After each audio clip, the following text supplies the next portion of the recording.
Urusi imeanza msako wa nchi nzima wa kuwakamata washambuliaji walioshambulia ukumbi huko mjini Moscow baada ya kubaini washukiwa wanne kati ya 6 wa shambulio la kigaidi kwenye ukumbi wa jiji la Crocus huko jijini Moscow.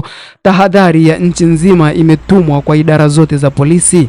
Maagizo hayo yanaonya kuwa washukiwa bado wanaweza kuwa na silaha na vilipuzi na kwamba idara zinapaswa kuelekeza rasilimali zao zote katika kuwapata washambuliaji hao. Urusi imefichua majina ya watu 4 kati ya 6 wanaodaiwa kuhusika na shambulizi la kigaidi katika jumba la Crocus City Hall ambalo limegharimu maisha ya zaidi ya watu 70 kufikia sasa. Majina ya watu hao 4 inatajwa kuwa wanatoka katika nchi ya Tajikistan. Ukumbi wa jiji la Crocus huko Krasnogorski, kitongoji kilichopo kaskazini magharibi mwa jiji la Moscow, unajulikana kuwa mwenyeji wa maelfu kadhaa ya watu na umepokea wasanii wengi wa kimataifa. Video kwenye mitandao ya kijamii ilionyesha watu kadhaa waliokuwa na silaha wakiingia ndani ya ukumbi huo kabla ya kufyatua risasi. Shambulio hilo lilitokea kabla ya kuanza kwa tamasha la Picnic ambayo ni bendi maarufu ya rock ambayo hapo awali ilisema kwenye ukurasa wao wa Instagram kwamba ilikuwa imeuza tiketi zote za tamasha hilo. Hadi tiketi 6,200 za tamasha hilo zilikuwa zimeuzwa kulingana na vyombo vya habari vya Urusi, lakini bado haijawekwa bayana ni watu wangapi walikuwa ndani ya ukumbi wakati wa shambulio hilo. Vyombo vya habari vya Urusi pia viliripoti kwamba washiriki wa bendi hiyo hawakudhurika wakati wa ufyatuaji wa risasi. Mihili ya marehemu inachunguzwa kwa sasa, ambapo imethibitishwa kuwa zaidi ya watu 70 walikufa katika shambulio la kigaidi. Kwa bahati mbaya, idadi ya waathirika inaweza kuongezeka, ilisema kamati ya uchunguzi iliyopewa jukumu la kusimamia taarifa za shambulio hilo. Zaidi ya wiki 2 zilizopita, Machi 7, ubalozi wa Marekani mjini Moscow ulitoa tahadhari ya usalama baada ya kupokea ripoti kwamba watu wenye itikadi kali wana mpango wa kulenga mikusanyiko mikubwa mjini Moscow, yakiwemo matamasha. Wakati wa onyo hilo, raia wa Marekani walishauriwa kuepuka mikusanyo mikubwa kwa saa 48 zilizofuata.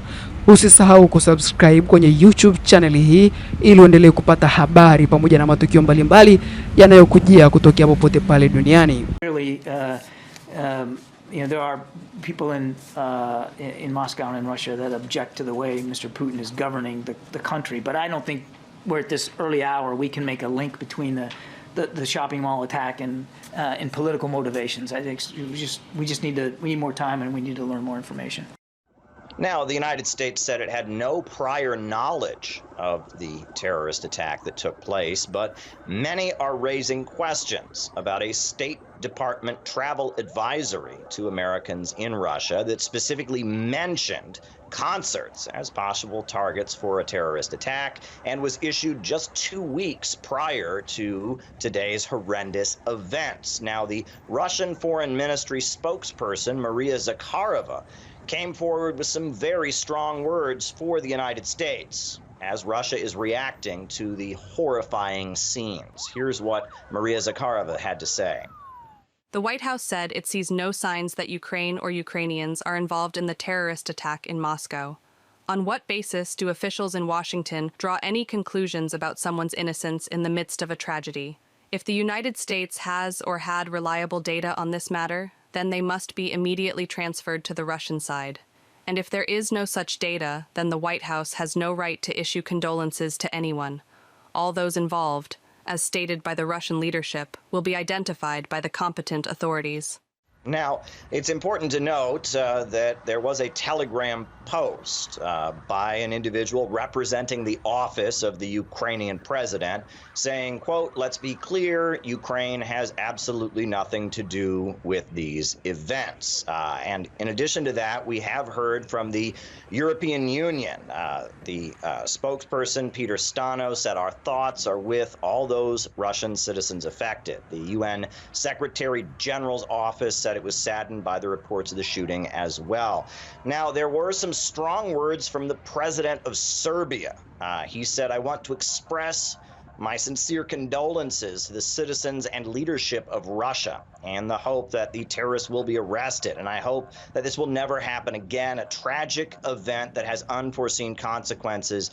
There is no doubt there will be a further escalation in Ukraine." Now, he went on from there to say, "Every day we are getting closer to a major conflict that I fear will take more lives than the Second World War."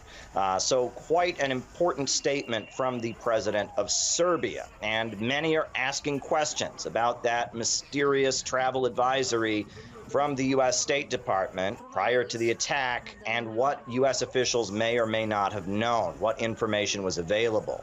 People are also raising questions about what organizations or individuals may have been responsible for this, and much information is expected to come in the following hours.